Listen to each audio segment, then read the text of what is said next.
But there was a time in history when the only power, the only people that could actually be a counter to the United States and its hegemony was the Soviet Union.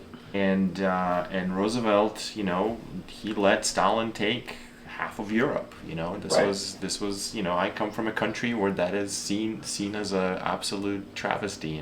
You're talking about Poland. Yeah, dates 81 to 82 or 80 and 81. I don't remember the exact dates, but that's when they declared martial law to kind of like deal with this thing. And we had. I remember like looking out the window, you could see like this kind of like turnpike where there was like a train line went through there, and you could just every day you saw trains like carrying tanks and military equipment through the city. I mean we were so young, we were just kind of like, it was weird, like there were soldiers on the streets walking around, like full gear. There was a curfew, so like if we were out and they would like yell at us like go home, and there was worry because before when similar things happened, not necessarily trade union style, but in other ways there were attempts to kind of like soften the communist hold, like in Hungary and the Czech Republic. In all those cases, Hungary, I think it was in the 50s, yeah. Right, and then the Czech Republic in the 60s. Czechoslovakia back then, the Soviets came in and crushed it, So the worry was that, and I believe there were like Soviet maneuvers on the Polish border around that time. So there was a worry that they were going to invade Poland. What did you think about the Russians? Oh, we hated the Russians. If you work a job that you don't like and you do some sabotage, they didn't. Nobody really dealt directly with the Soviets. You know what I mean? It's not like there was like a Soviet person at work that was like watching you or whatever. In school, the second language that we were learning was Russian. So you could learn other languages, but those had to be private lessons. There was like Russian cartoons, like Russian TV on. Poland got like a most favored nation status, trade status. That's kind of something that they were doing back in the 70s and 80s with various countries. I don't know if they do that anymore in those terms. So Poland got a lot of extra trade, a lot of foreign goods were coming in, and they borrowed a lot of money, which eventually kind of basically destroyed the economy later. They couldn't pay some of those bills in the 80s. And inflation rose to like insane highs, stores started being empty of food and things like that. But because through this like trade opening, like there was a lot of like American TV, so like we would watch Dallas, or like Dynasty, like those things were on TV. There was, because I think we only had 2 channels. Yeah. So there was like, there was a little bit of time for like kids programming, but then other stuff was happening, and at some point TV just stopped.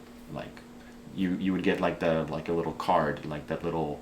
When you saw like America or like Western culture, did you think, wow, these people live bizarre lives? Yeah, I mean the stuff that I understood was, like watching Star Wars, like, oh yeah, I know what's going on. Yeah. These guys are good, these guys are bad, And but in like Dallas, there's like, is it's just like, oh, look at these like beautiful people like arguing, and the weirdest thing was the way they did dubbing, like voices. They wouldn't dub for each person or like do any subtitles. They just had a guy reading the lines. So you actually heard the dialogue in English in the background. That's so Soviet. And a guy was just reading kind of at a louder layer of voice all the lines. And like you see like Joan Collins getting slapped around or something, and he'd just be like, ow, ow, ow, like stop hitting me, and like really deadpan, And I really like Bruno Schulz. I don't know if you're familiar with Bruno Schulz.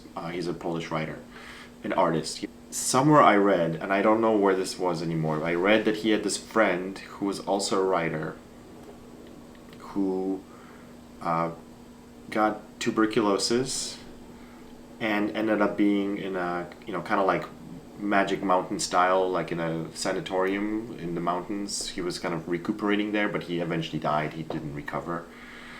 And he was also visited by Gombrowicz there, who's another Polish writer. That's our favorite. So I sort of want to reimagine this character as this weird sort of, basically everything this guy ever did was destroyed. Like he had like all these papers, he wrote all this stuff, and what happened when he died, instead of like saving his papers and all his personal effects, like they burnt them. They just were like, we want to prevent infection, whatever. They were just completely belligerently burnt all this stuff. So basically this guy, this young writer that died very young, wrote apparently amazing things according to both of these writers. None of this stuff survived. But I just have this memory of that I read about this somewhere, about this character, and I don't know where this was anymore. So this is like the story of the lost writer, or the lost artist that we only know through hearsay.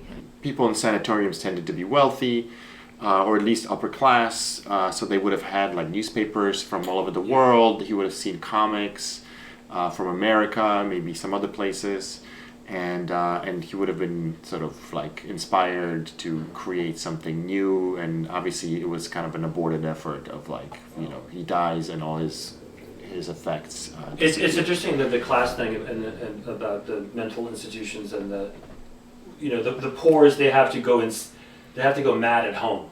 Sanity. But they had the asylums for the poor. They just weren't very. I read The Magic Mountain because of you a long time ago. Oh yeah. I think that was you that was telling me about it. It's actually interesting now because a lot of people are having mysterious illnesses and like just sort of undiagnosable things. Yeah. And so then it just kept getting worse, and they were trying different cures. But there's also this implication that he sort of loves his disease in a sense. Like he kind of falls for the disease. The lever of the hypochondria. Right. So Sane's a disease, and then at some point, and spoiler warning, I guess, but like. At some point, essentially World War I breaks out, and he just like leaves and goes. He's one of the young men that sort of like go out into the war, and like all of a sudden, like mysteriously cured of all these illnesses, and just like goes and participates in history. I didn't realize that was like his premise was like, oh yeah, it turns out it was all in his head. Like in some ways, it's kind of like also the disease of the sort of like this. Decadent West at that time,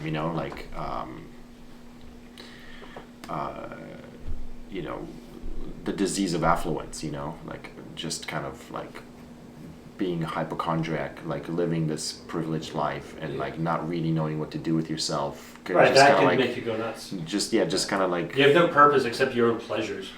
Right. So there's like these characters in there. You've got the various priests that are like Jesuits and things, and they talk a lot about philosophy. They just kind of get into it all, but like ultimately, it's just kind of like a little bit of a mental like masturbation or something. It's just it's incredible conversations. It's like a beautiful book, but it's also this like unrealness. You don't have meaning. I think it's a meaning that can cast you into that haze. Have you guys read The Royal Game? Have you read The Royal Game? No. So Stefan Zweig, he's in prison, and his fictional character is in prison, and he's a chess master, and to pass the time, he plays chess in his head against himself. So it's like two people playing chess, and he like sort of. But then he actually goes insane because he divides himself up, and he becomes two people inside of his own head playing chess until he goes insane. In Zen, like you're working on a koan that's unsolvable, and then when your brain gets to that point that you refer to, then you achieve enlightenment. If you can go over, you transcend. Yeah, if you can transcend, but if you can't. Like you were saying, when you go to the meditation retreat and it's silent, you go crazy. If you focus too much on like being healthy, that's unhealthy, and it can just really spiral into something. Bad. And like and with chess, like if you focus too much on just the vagaries of the board, then it can also just mess with you. in a major way. I mean, I think that's not the only way that you can do that, but like chess is just so high level, especially on the grandmaster side.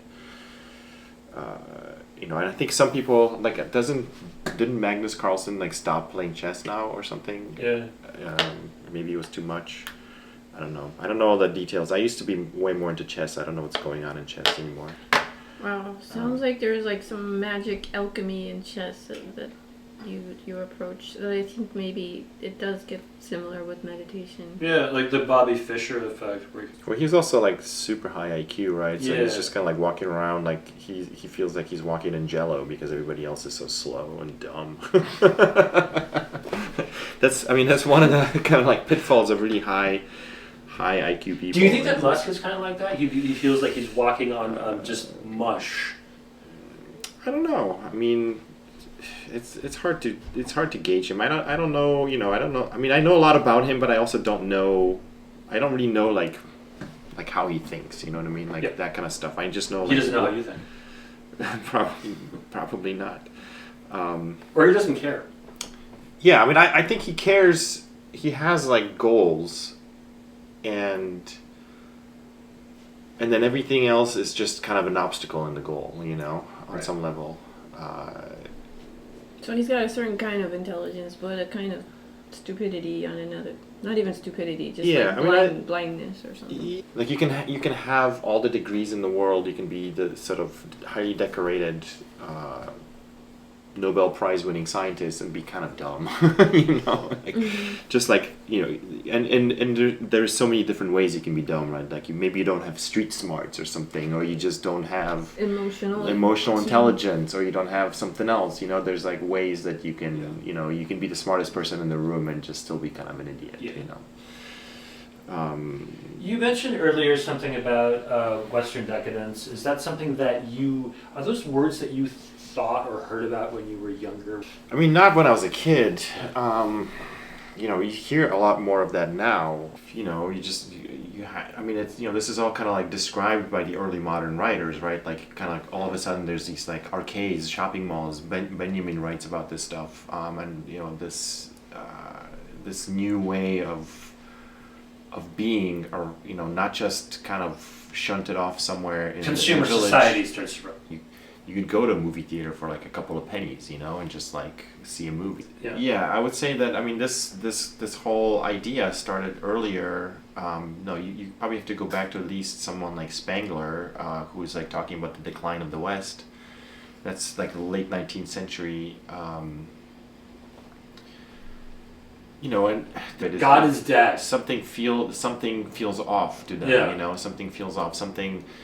And part of it is kind of like the loss of spiritual values, of the quote innocence of the countryside, Mm-hmm. and with this sort of and themes of like cities being kind of dens of sin goes back all the way to Babylon, the whore of Babylon, like all that vice and drugs. Rome was always thought of as like one of the or Luddites. Yeah, so you kind of have this repeat of this happening in not just Berlin, but in New York, right. But the implication then is that like this kind of this loss of this some kind of binding agent, whether that's religion, whether that's society, whether that's whatever, is a kind of it's a snowball effect that's eventually going to destroy the thing. And like I think Spangler and even Nietzsche were kind of like thinking of this in like 100, 200 year timelines. Like, okay, this is we're seeing signs of something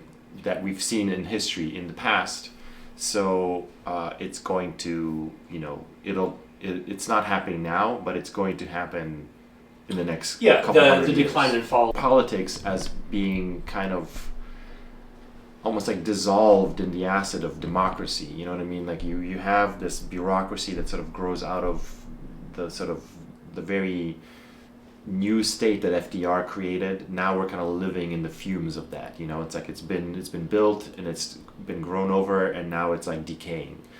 And power has become very diffuse. You don't really know who to blame anymore. It's like who you voted for this guy and this guy is still voting against your interests. You voted for this guy and this guy is still voting against your interests. You vote for this guy and this guy is still voting against your interests. I don't know. So it's Obamacare was in my interest. I'm not saying this is like happening in all cases, you know, but you know, there were definitely frustrations with Obama, both on the left and the right, you know. You know, one of the biggest frustrations with Obama for many on the left is, you know, he had a chance to essentially enshrine, you know, abortion laws, and also there is a kind of a sense of like a kind of a, you know, Kafkaesque bureaucracy, you know, like you just kind of like, you know, especially around healthcare, right? Like it's just such a labyrinthine. Luigi. Yeah. Well, my dad was in Solidarity, like in the Solidarity movement, you know, other than the Communist Party. It's almost like wanting to have a new political party that can speak to the voice of the unheard. So kind of like American unions have like a very specific structure. There is We should like, call your dad. I mean, they're striking, they're doing stuff. Yeah. So one of the ways they sort of fought back against individuals who were part of the movement, you know, some were jailed. Like one friend of my dad's was jailed. On what charges? Well, I mean, you know, essentially, you know, anti-government charges. In that sense, that they come up with some way, you know, like jail was a really obvious one. You know, just put you in jail, and some of them were given the option of like, okay, you will either stay in jail for the rest of your life here, or you can. So my dad was never like a high level guy. He was kind of a low level rank kind of guy. So he would never went to jail for it. But they did sort of like, what I understand is that they sort of like harassed him on like part of his job, you know, sort of like, you know, firing you or not letting you work in the town or whatever. And just essentially creating all kinds of roadblocks to your career or, you know, or any kind of advancement. And so they concocted sort of like a plan to get out of the country. And the plan was, let's take a cruise to Germany for vacation. East Germany or West Germany? West Germany.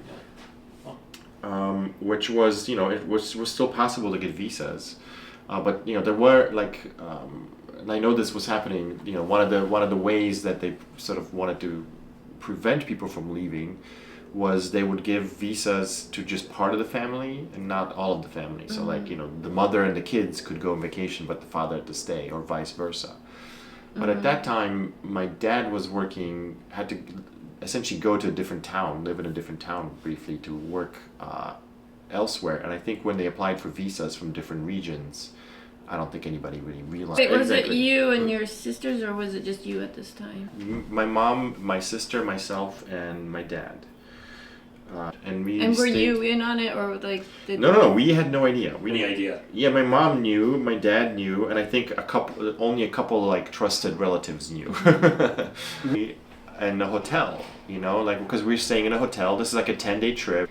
It was, you know, just like there was like tours and like on buses, you know, like, did you like visiting, like going shopping, you know. I mean, of course, like you must have been having fun, like yeah. all of a sudden we're in this place, West Germany, you know, that's like you go to a store and it's like filled with food, filled with like weird consumer goods you've never seen, you know, et cetera, like all kinds of crazy stuff. Like we walked into like a Haribo store and there was like a wall of like gummy candy, you know, like that I have stores filled with computers. Like we just didn't have that, you know. So like what was this? It was like C64s, you know, like Commodore 64s, things like that. It's like I think we have all had a similar kind of experience because growing up in the mountains, it was also like we had two television shows. I mean, like two stations or even one. And very occasionally we'd go to San Francisco, and it would also be like this explosion of like just all these things that we didn't have up in the mountains. Yeah. I mean, it was more like we would read books, and there'd be like a whole world out there in the books or on the television, but up in the mountains it was just very, very isolated. Yeah, just going into a store and it's all gummy candy, like it's just like. So then the last day is, you know, all that, you know, we met some of the families on the trip too, you know, and like everybody's like slowly leaving, getting on the bus that's taking us back to the ship where we want to go back to Poland. So like all these families are going back, and my mom is like sitting by the suitcases outside. like smoking a cigarette, and my mom doesn't smoke. So you noticed something was off.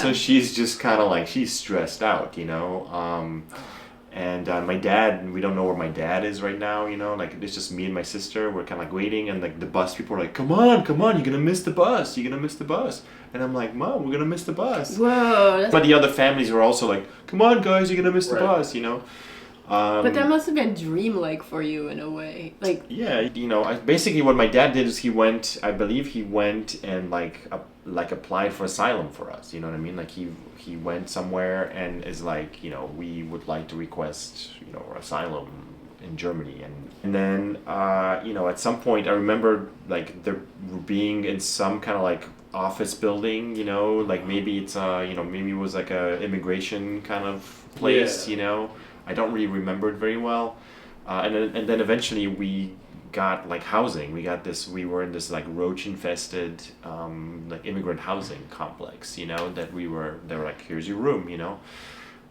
was clean-ish, but it had roaches, You remember the roaches? Oh yeah, because I woke up with one in my sleeve. My parents, I think, were telling us that this is temporary. This is just temporary housing. We're gonna live somewhere better, So this was like just, And the bizarre thing about that room was, there was on one side there was just like a huge wall, because it was it's probably a little bit bigger than this room we're in, and it's so it's like my mom, my dad, and my sister and me, one room, and there was a wall there, and the wall had wallpaper, like photographic wallpaper of like a jungle, like a green lush jungle. All these like palm trees and various things. Gabrielle, you were telling me about how you the same thing happened with your family. But it was like my stepdad was like, we're going to California and life is gonna be amazing there. Like, from where? From Michigan. From Ann Arbor. Yeah, but it was just like, actually life was like much worse there, but there was a hyping up of it, where we're gonna go live, there's no cops, and we were like, yay, no cops! Like, we didn't know what that even meant, like, but he was like, cops are bad, we want to escape the police, because he wanted to, deal his drugs and... A little bit, yeah. There was not like, we're going to the promised land, It's like, basically, they were worried that like if any customs agents or border agents would talk to us, that we would be like, we're going to Germany. Yeah, you would have. And we're gonna stay there. So they didn't want, so blabbermouths. Yeah. Kids are kids. They would say whatever. That's why they didn't tell us, because they didn't want us to spill the beans. The building we were in was probably something like, 80% Nigerian immigrants, and maybe 10 to 15% Gypsy or Roma, and then the rest, a few Polish families, like another couple percent of Polish families. So we knew all the Polish families, we knew some of the Roma people, and you got to know them, or you just happened? We got to know them. We got to know everybody there because we didn't know anybody there. So you stayed a while. We stayed, I think it was, I'm not sure exactly how long we stayed there, but probably at least 6 months, I think. We were there for about 6 months. And, it was, it was quite, like, at that point I'd never seen a black person before, I also remember first seeing a black person. So it was, it was a shock, but, but at the same time, like, it wasn't like I was, like, scared of it or something, because like we met like a bunch of the Nigerian kids in the playground. There was like a playground inside the building, so we would play with them. There was this girl Bindu, I remember her, not Bindu, something like that. The name was something, I don't remember the name, but she became kind of our friend, and we would hang out with her. There was also a couple like Roma kids who were like, and this is a stereotype of gypsies, but were massive thieves. And they would, they would be like, we'd go to like this department store and they'd be like, do you want that pair of pants? I had friends like that too. And they'd go into like dressing rooms and we'd come out and they'd like undress multiple layers of clothing, and they would steal shit for us. To me it was, I was like scared when they were doing that. I was like, oh, you're not supposed to do this. It's not something that you. Yeah. I was like, oh, this is weird, and I would never accept their gifts.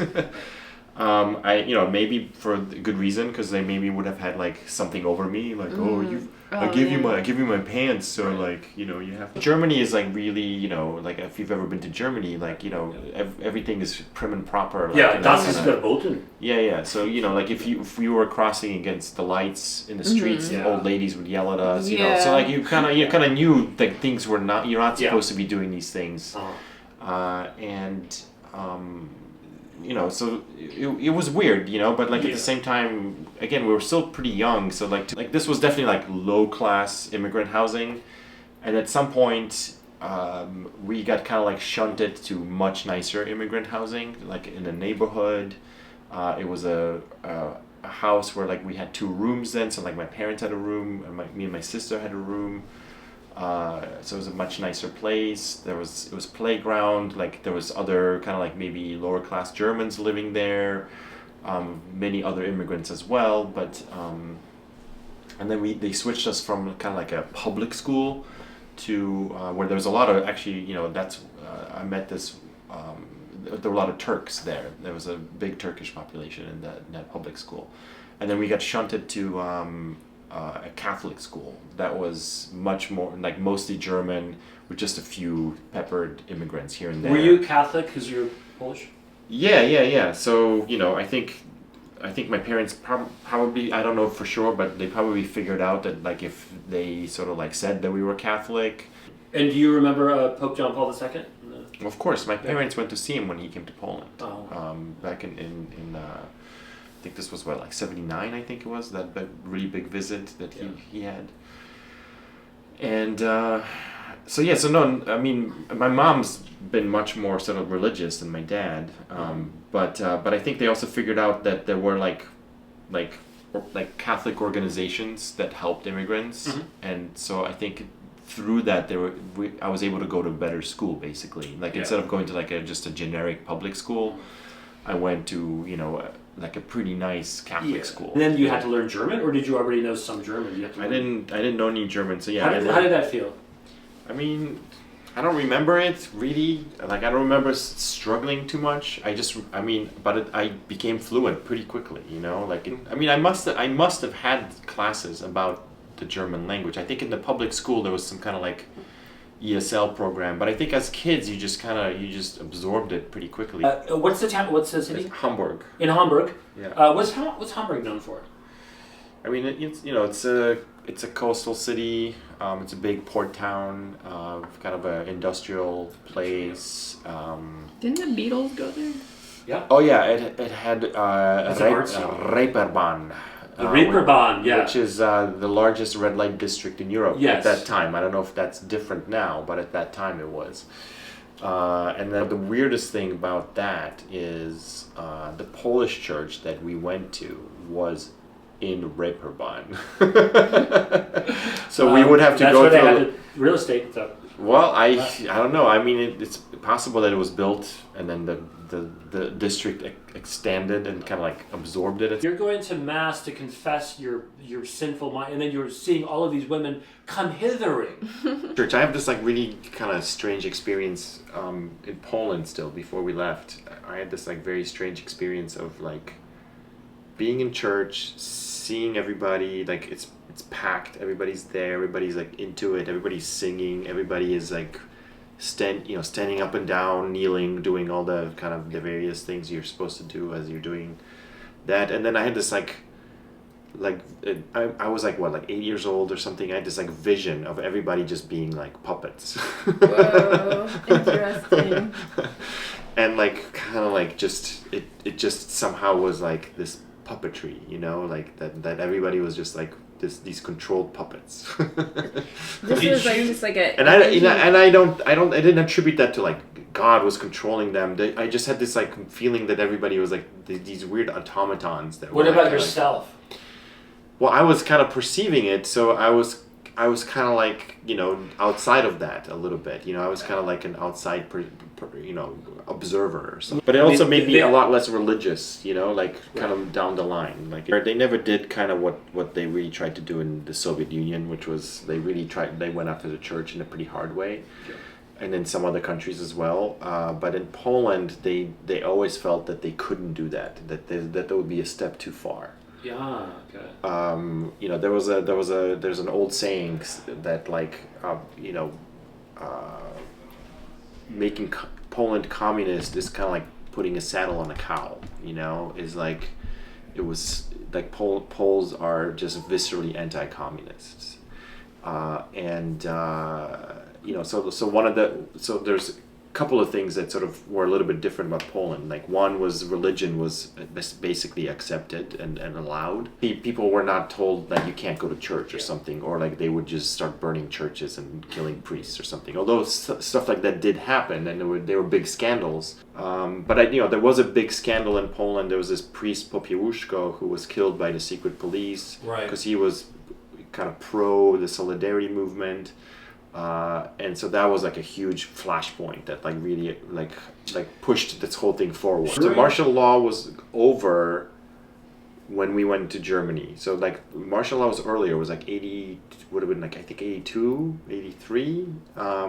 We left like in 84. So, but I think, you know, they wanted to end martial law because they wanted to sort of like try to renormalize the situation. Obviously, nobody wants martial law forever, you know. Even your worst dictator doesn't want martial law. My dad was really adamant that like we should end up in an English-speaking country because he was a computer engineer. He spoke English because he had to, because as a computer guy, like programming languages were all English essentially, and any kind of like technical manuals, all that stuff was basically in English. There was very little in other languages. So you know, so to him, me speaking like I was even taking private English lessons in Poland when I was a kid. Mm-hmm. So actually I had a little bit of English. So they basically, you know, you got like 4 places you can go. Like it was the US, Canada, United Kingdom, or like Australia, New Zealand, you know, like those were all places that that accepted immigrants, you know, at that point from communist. Well, we won in the United States, but they applied everywhere as a kind of a hedge, you know. From what I understand, all these other countries like accepted us before United States accepted us, and that we actually had a moment where we were like literally like a week away from getting on a plane going to New Zealand. Wow. Because my dad basically they applied. They're like, this is great. You guys are great. You know, we need engineers. We have a house for you. We have a job for you. Come to New Zealand, you know. And it was like, well, we don't know if this U.S. thing is gonna work out. We don't know anything. So this seems like a safe bet. Let's do it, you know. And you know, and for a while we were just like talking New Zealand, learning about New Zealand, like, you know. And then we met this Polish family that just came back from New Zealand, and they hated it. They hated it out there, and they just like kind of went on and on about how much they hated it. And my mom was like, ugh, I don't want to go there. This is terrible. This sounds awful. This is so far away from family, so far away from home, blah blah blah. I know, that must have been so lonely. So they, you know, so it's basically my mom got really cold feet on that and just like nixed the whole thing. She's like, well, we're not going. Well, I think the goal ended up being United States in part because we kind of knew the deal about America in a sense, because we knew some other Polish families that had immigrated there. It took Americans like, you know, just over a year to like process us. And then we got the news that like, okay, you've been accepted, come to America, but first you have to go through this like educational camp about America. So we went to like southern Germany. This was, I think, like a camp outside of Frankfurt, like in the summer it would have been like a campground, you know, like with and we're also basically like living there for I think we were there for more than 2 weeks, 3 weeks, maybe a month. They sort of showed us all kinds of movies. What do you remember seeing? They gave us English classes, you know. I don't remember the movies. I remember the library had like the King Kong book. That's what I read, you know, like. Was it fun there at the camp, at the USA camp? Can you remember like any specific principles of? No. Did you think it was all bullshit? I don't remember. Or you didn't have a bullshit detector? I don't really have a lot of. I don't have a lot of memories from that camp. I just remember seeing some like comic books. I remember seeing some books. So I think from there they basically just took us to Frankfurt and put us on a plane, and so like my dad, like the guy that I mentioned earlier, his friend who was jailed and had been essentially exiled from the country, he ended up in the U.S. about maybe a year, maybe 2 years earlier than us, and he ended up in Minneapolis, ended up getting a job as an engineer as well. I mean, it was, you know, it's kind of a shock. You know, we came in, it was winter. It was like, I think November when we arrived. And it was a lot of snow on the ground, you know. So we're like driving, you know, from the airport, Minnesota airport, and it's this very specific road, Hiawatha Avenue, and it's like massive snowbanks. And then this whole road back then was really like, there's a lot of buildings now. It's kind of nicer, but it used to be very industrial with all these grain silos all around. So I'm just like, what is this? You know, there's all these huge, I'd never seen a grain silo before. And, you know, they brought us to their apartment. We like hung out, and they had some drinks, you know, to like celebrate our arrival. And they had 2 daughters. So like me and my sister, we played with them, and like kind of hung out with them. And then they were like, okay, we're going to take you to your apartment. And they rented a unit next to theirs, you know. So like we literally were just like their neighbors. They just kind of like made a joke, like, oh, here it is. They decided to move to a different place. I think they just wanted a larger apartment. So like me and my sister could have separate rooms and things like that. They just wanted us. So they eventually, like after a few months, they looked around. My dad had a job at this point with the same company as this guy. And, you know, we ended up in like a further out suburbs because it was just cheaper to have a larger place out there. It's like I was one of the students who didn't have to take a bus. I just like walked to the school, suburban kind of high school, you know. And it was mostly white. There were just a couple of black students. So everyone was listening to like Scorpions and like rap. Yeah. There was and a then lot you were of like, no, I'm listening to Depeche Mode and Wham, you know, like. In the previous apartment, we were living like it was a kind of a more of like inner city school, where there was a huge kind of like ESL program, and then we were in that ESL program, me and my sister, and you know, that was kind of difficult because like my English was pretty bad, and the ESL program, you know, it was just kids from all over the world. Like, I mean, mostly there was a big like Hmong Vietnamese kind of component. And they were kind of like their own gang because they could speak each other's language, you know. So they didn't actually even need to learn English. They just had a little gang, like Vietnamese gang. And then there was,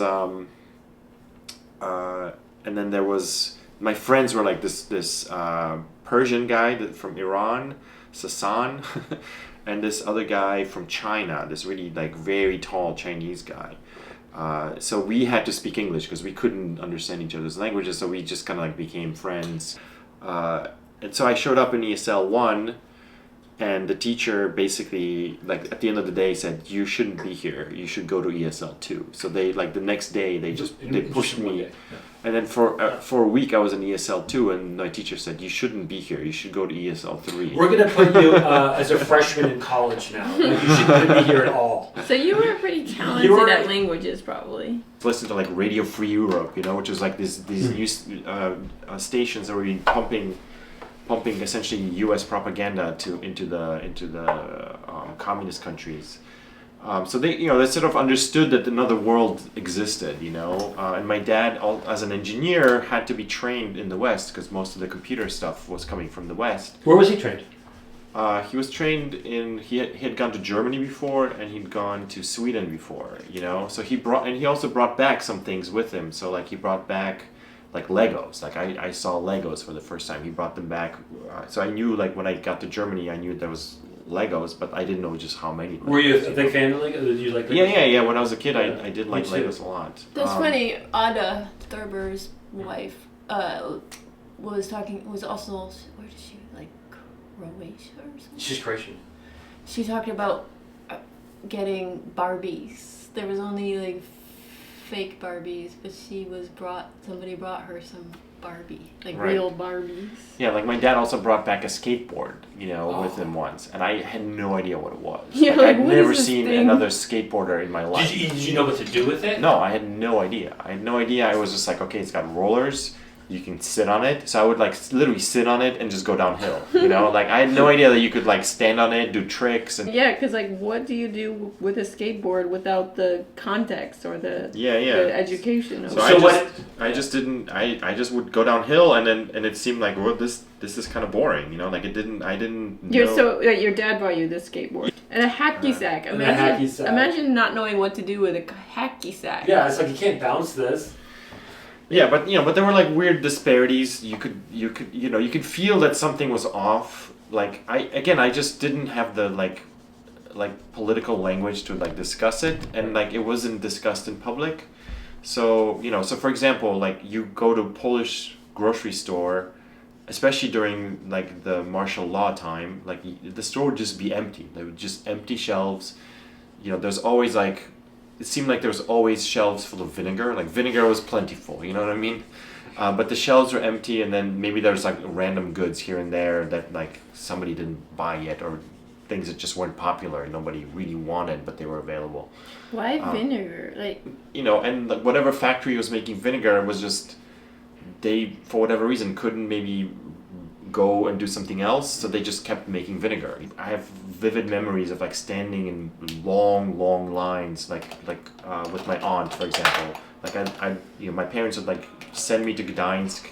Like we were living in Wrocław, a different town in Poland. They would send me to Gdańsk for like a month to live with my aunt, and she would like just take me with everywhere, and we'd go shopping together, and then be like, oh, there's a coffee delivery, and everybody queues up, and then everybody can only buy like one bag of coffee, because they're throttling that, they want everybody to get some amount. Like eggs today. So basically everybody that gets one just gets back in line, and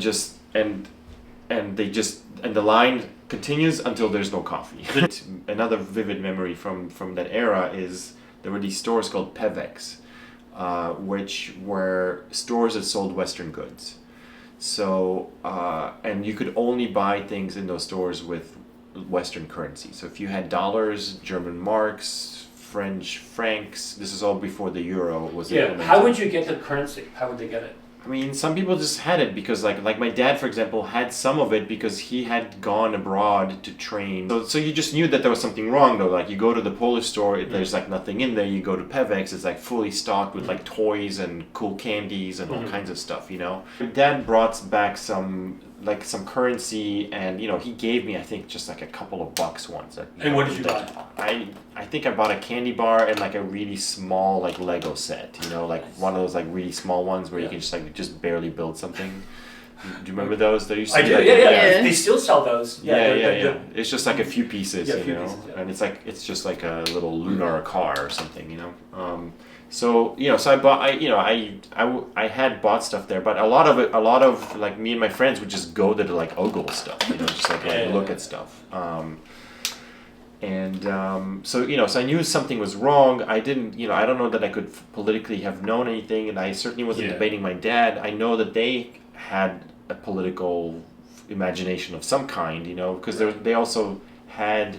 And this is stuff I discovered later, but there were like, samizdat publications, sort of like underground publications that sort of, Poland had comics, like there were actual publications published by, in the communist presses at that time. And there was a kind of like it was called Świat Młodych, which means like youth world, which was like a newspaper for kids, basically. And it had all kinds of like random articles about being Boy Scouts and all kinds of random things, and then it had like several pages of comics, like kind of like a comics page in an American newspaper, except it was full color, and each strip kind of would take up almost like like half a page of a newspaper size thing. The one that was sort of like one of the earliest ones was Kaikoi Kokosh, which was these. It's very like asterisk and obelisk style thing, except instead of the Gauls versus the Romans, you've got this kind of like a Slavic tribe versus a Germanic tribe. Like my parents signed me up for Catholic school, like so 3 days a week we had to go to church to like get a nun to talk to us about various things, like teach us doctrine. At that point I had already like really fallen in love with comics, and this Świat Młodych, this magazine, not magazine, newspaper, more like a newspaper. And again, because there were shortages, like I knew which day would show up in the shops. So on that day I would just queue up. And that was also the time when I was supposed to be in Catholic school. So I would just skip Catholic school one day a week to make sure I got this comics newspaper. Wow. The thing that you found that gave you the most amount of pleasure and fun and interest and all that stuff. Yeah, I don't know what it was. Like something just clicked in my brain that early, and I just like really liked comics, and I liked how the stories were told. I liked the drawings. I liked, it just kind of like worked. Your first get turned on by I comics.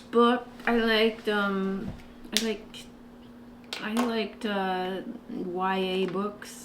I also liked Mad Magazine and Archie and all. Yeah, I mean, comics are really appealing to children. Like the mixing of the pictures and the words. Certainly they were to me. I was just like entranced by about it. Like there's something like the Fabulous Furry Freak Brothers. Like there was something.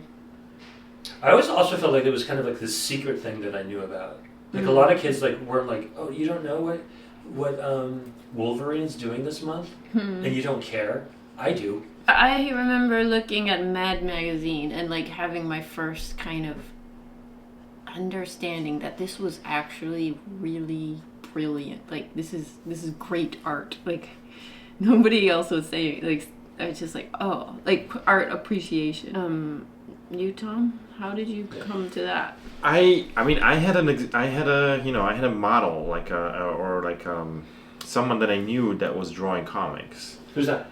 There's this guy, I think his name was Radek. He was just this older kid. I had friends, right? I had friends, all kinds of friends, and with some of them we would read comics, and but it was never like comics of this none of these comics had this kind of like fan mode that you have in America. In America there's kind of like, oh well, there's there's this lore that gets built up around these characters and all this stuff, and it becomes this almost like obsessive like thing. Do you think that's more of a recent thing? I mean, past 25 years versus when I was. Maybe that's true. Again, so I'm just saying in Poland that it wasn't also that, it was just like we liked comics, right. But we also liked, we liked Star Wars, some movies. We liked movies. I liked, Bruce Lee. I liked reading. Generally speaking, I liked reading like adventure books and things like that, so it was all kind of all of a piece, so it wasn't like that I was particularly focused on comics, but I liked them, and I knew that I wanted to keep reading them, and I wanted to make sure that I had this little newspaper. So I had like sort of made my pact with the devil to not go to so I had this friend who had an older brother, and his brother just got into comics and just started drawing them like in his I think he had just like notebooks or something, and just started drawing them. So I would see these like detailed pencil drawings of these things, and it was like the first time it dawned on me that like somebody actually like made these, like a human made these things, you know. Maybe I can do this. And I just started drawing comics, like, you know, just. And I still have a bunch of them, you know, like here. What did you draw? My family saved that stuff. I drew a lot of, you know, like space battles. Yeah, that's pretty typical of that's where you're drawn to. Yeah.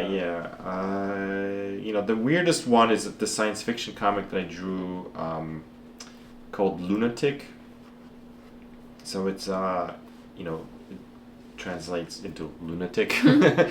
I think I was really thinking of like a somnambulist, you know what I mean? Somebody who walks in their sleep, you know what I mean? But I just didn't know, maybe I didn't know the word, or maybe in Poland the word lunatic kind of...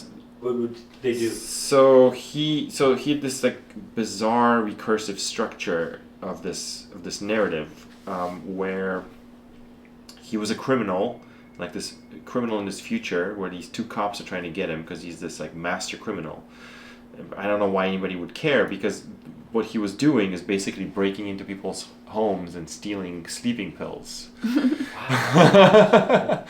And then, and in order to sleep more and to continue doing sleepwalking crimes. Whoa, that's So you ever think that at some point, like if you weren't a good student, you would just go into one of the trades?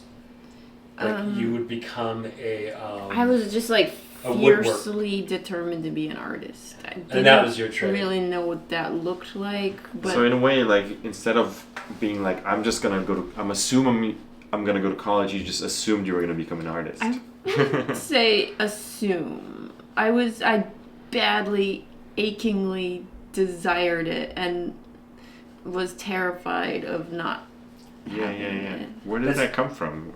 The wanting to be an artist. Was there like something that influenced you in that direction? Just all I wanted to do was draw, like I am now. Yeah. I think I also wanted to be like famous and recognized because I was sort of neglected, and I was like, I just wanted to be seen. I just wanted to be like glamorous and in the public eye somehow or something. Tom, did you have a similar wish to be famous, or that American idea that fame, that Orwellian idea that's something we should aspire to? I definitely had some kind of like, you know, sort of pseudo literary kind of pretensions, more so maybe, like just like wanting to create something great, you know, like wanting to create good comics or something. I went to the University of Minnesota, so that was why I was saying I never really had like, oh, I need to go to Yale, I need to go to Harvard, I need to apply to all these schools.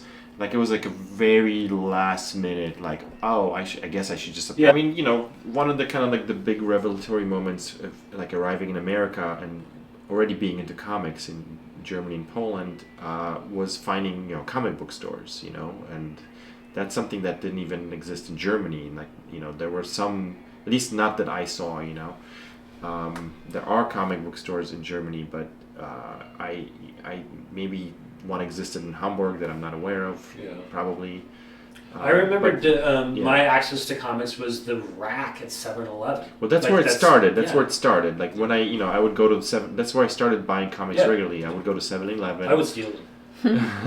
I was buying them. I was trying to make money. Like I had all these like schemes to make money to buy comics. And that's what you're doing now. That cool. Dreamhaven Books and Comics, but they also had this amazing chain of comic book stores called the Schinders. There was like several locations, but the original location downtown was this like long storied, amazing place filled with comics, newspapers, magazines, you know, adult sections, and all kinds of random stuff, you know. And you just kind of like went in there, and this is why, like, you know, I think this is one way that I always thought of comics, not as this like weird other thing. I always thought of it as like part of the general like media of culture, you know, like because it was in the same place as magazines, it was in the same place as, you know, some books. It was something that that was part of pretty, in that time there was still kind of like some leftovers from the kind of the head shop days, where they were probably started doing Zap and yeah, exactly. Like before that, I was just like, oh, it'd be cool to draw Spider-Man or to draw whatever, like I was just thinking of it as like just being able to do that. Yeah, not necessarily. I never even like really thinking about it as like fame, like it was just kind of like, oh, it'd be cool to tell those stories. And by the time I sort of became aware of this like, DIY scene, the indie scene, and thinking of these things as like, masterpieces of comic book form, like it just. That was the goal always then. It was never like I need to be famous. I just need to like make something really good. And maybe fame was kind of like almost like a incidental that might if you create something great, you should be famous. Like but it was never like I should be famous. Yeah, I mean it was kind of a gradual transition. When I got here, I was already aware of Marvel Comics. I'd read X-Men and Spider-Man in Germany, and Conan too. And so when I arrived here, that's where I picked up. But there was a gap because like Germany was translating stuff, so they were like 2 years behind on all the stories. So I had this like all of a sudden I arrived and like the stories I was reading. I'm like 2 years ahead of Germany. Oh wow! So you there was like a gap of like 2 or 3 years where I just I didn't know what happened to the X-Men in those 3 years. And how did you make that up? I mean, in part it's the you just kind of get like an info dump in the comic. The comic kind of tells you like, oh, this happened to Storm. This blah blah blah blah blah blah. Wolverine did this. But then X-Men started doing this classic X-Men thing. They were reprinting some stories since the beginning of X-Men, so I started buying that to kind of like fill in those gaps, Mm-hmm. But then when I discovered the comic book store, then all of a sudden there's like not only X-Men and DC stuff, but like all of a sudden there's all these indies. Like First Comics was coming out still at that time. You had Eclipse and a few other of these like smaller companies. Dark Horse was starting out around that time, and I think one of the first was like American Flag. Like I was really attracted to it because it had the word American was written with like Soviet style letters. You know what I mean? I was just kind of like, well, that's weird. That's kind of cool. So at first it was kind of like indie mainstream. There were still like adventure comics, but Image. But, yeah, but they're published by other Image wasn't around yet at that point. All right. So Dark Horse. What was the other? Yeah, so Dark Horse had like Dark Horse Presents, but they also they had some like sci-fi series and things. And then there's stuff like Sandman. What was that? That's a little later too, because like I think it would have been like early '90s. Early '90s, yeah. Yeah. You were a Sandman fan, weren't you, Gabrielle? Yeah, but I was actually a fan a little later too. Although we're not supposed to like Sandman anymore. And then I got a job, like I think it was my second year in college. I got a job at the comic book store, Dreamhaven. So that's when and this was like one of the best comic book stores. So they had a ton of like indie stuff. They had like Yummy Fur. They had all that stuff. What did you think about that stuff when you first saw it? Were you repulsed by it, or were you? I was kind of repulsed, and not Yummy Fur specifically. I remember like having a very repulsed kind of like moment looking at 8-Ball number 3. Comics were so deep in you. Like here's somebody sort of subverting your idea. Yeah, that's the story with the guy that has the crustaceans in his eyes. Remember that? Yeah. Yeah. No, that's people always refer to those crustaceans in the eyes. Like there's something just so powerful and dreamlike and like Lynchian, as they say. Yeah, that whole story, the like a velvet glove cast in iron, And actually that one I had seen because I had a friend in high school, Dan Wyken, who's an artist now too. He was into comics. He was like, he's like a metalhead. He was super into metal music and drawing and into comics. But he was into like underground comics. He's like, oh yeah, I want to read comics where it's smoking weed and whatever. So he had all these like weird comics, and he would show me, and that's where I saw 8-Ball number 3 for the first time. I think it was at his place, and yeah, I was kind of like, ugh, like what is this?